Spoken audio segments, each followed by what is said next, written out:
All right, so today we're talking about different tools, apps, and gadgets that actually work for folks with ADHD. I'm an ADHD therapist in New York City. I own a group practice called PRGRS Therapy, stylized as PRGRS, and we specialize in working with folks with ADHD. So take it from me, I do know some tools and apps and gadgets that actually work, not things that are just being sold to you, things that are being advertised to you, right? But things that actually work, that are based off of real world experience working with folks with ADHD. I'm not gonna waste your time. This is a raw video. Let's just jump right in. Here we go. So let me just share my screen with you, okay? Now I'm gonna leave links to everything down below. Just to be clear, I'm not sponsored by anyone. These are just things that I've come across and I use with my own clients that seem to work quite well. And they're gonna range from apps to gadgets and tools, all right? So let's go through. So one of the first things that works really well is what's called this Forest app here. I have a little screenshot. Essentially, it's a glorified timer, right? And so when you turn the timer on, a tree actually starts growing. Okay, and it's actually really cute. It's really cool. The reason why this works is because it is a tool that people want to use. There's nothing mind-blowing about a timer, but timers work really well for folks with ADHD. I have another video about that linked down below. But that being said, we want to find tools that we want to use that we're excited about. Now, we don't want to have shiny object syndrome, right? But if there's a timer that you want to use because it's cute and it grows a tree, then by all means, let's go for it. Because at the end of the day, a timer helps us externalize some executive functions, right? Time management and that kind of thing. So they work really well. So the Forest app works well. People want to use it, sets timers, helps you get more done, all right? Number two is this brick. Okay, I have a lot of clients using this. Now, this in and of itself is not a solution or a cure for ADHD. And this is, when they advertise this product, they make it sound like some sort of cure. It is not that. At the end of the day, what this does is it locks your phone very, very well, right? It locks it down so you can't scroll and go on social media and all that stuff, right? And it makes it harder to actually get back into the phone. So essentially what it does is create friction between you and the behavior that people often describe as impulsive or, things they don't want to do, right? They don't want to be scrolling on their phone forever and kind of getting sucked into that. So this creates friction between you and phone use. If we can create friction, that is very, very good. It helps us get more done and to do the things that we want to do. So the brick works really well. Again, not a magic bullet, but it does work.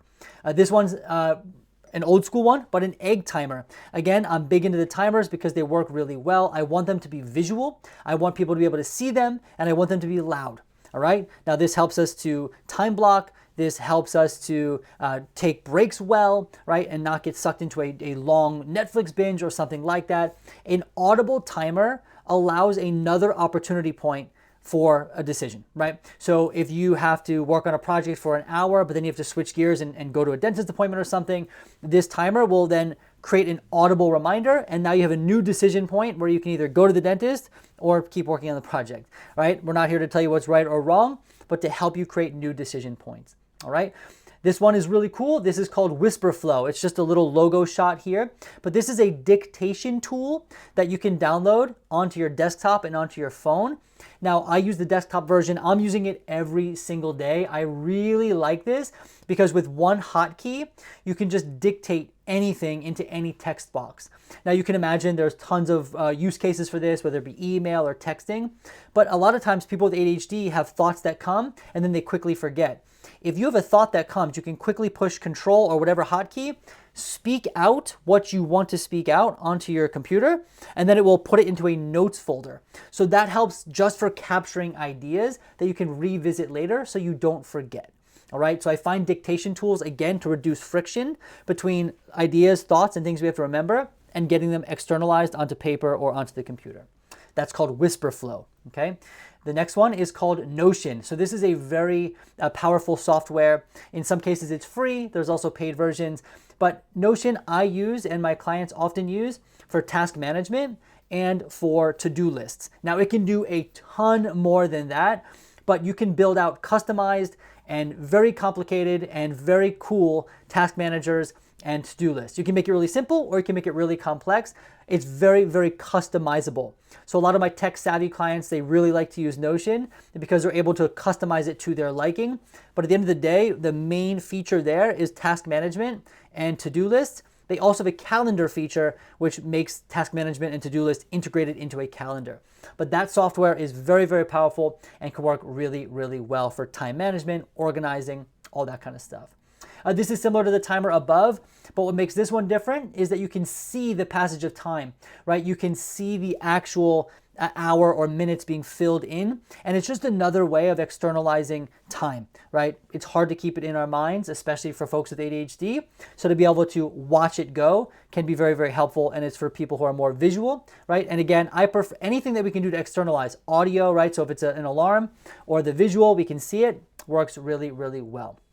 Another one is a fidget cube, right? Or a fidget, I don't know what that, hexagon, something like that, right? But a fidget toy that's discrete, right? There's a lot of fidget toys out there that are really bright. This one's bright, but it's small. I actually have this one. I lost it recently, but it fits in the palm of your hand. It's discreet. If you're in a virtual meeting or you have it in your pocket, you can be fidgeting with that. A lot of times people with ADHD do benefit from having something to fidget with, and I find that this one has a lot of different knobs on it and it works quite well. I mean, you could really fidget with anything on your desk, right? I have like this micro SD card for a camera. You can fidget with that, but these fidget toys, they're fairly affordable and they seem to work quite well. So having those around can work good as well. It can actually really help for focus. Okay. Next is ChatGPT, Claude, or Gemini, any kind of AI.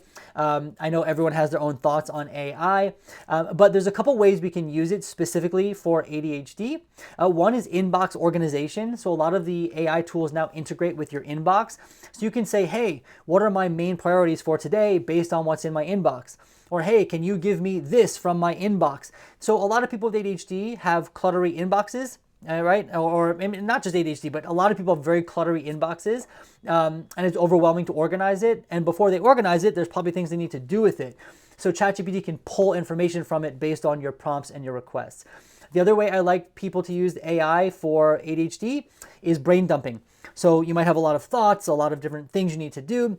Dump it all into ChatGPT. You can ask it to do a lot with the brain dump. It can prioritize. It can give you the first steps. It can break things down into, different approachable steps. I mean, there's a lot you can do with a brain dump. So you put all of it in. And if you're using the dictation tool I talked about, you can dictate everything into ChatGPT or the Claude or whatever AI you're using. And then from there, give it prompts. Organize this for me. Summarize this for me. You can get really creative. And then the third thing I just mentioned a bit is kind of prioritizing. So if you have a big task or something, you can dump it all into ChatGPT and ask it to break it down into small steps. Will that be perfect? It certainly won't be perfect, but it gives you a starting point. And oftentimes procrastination occurs because we don't know where to start. So that can be really, really helpful. So these are 8 things that I'm using almost every day, my clients are using, and I have found to be very, very helpful. Are you going to benefit from all of these? No, you don't need to use all of them. But if you pick 1 or 2 and give them a try, I guarantee it will be helpful to some degree.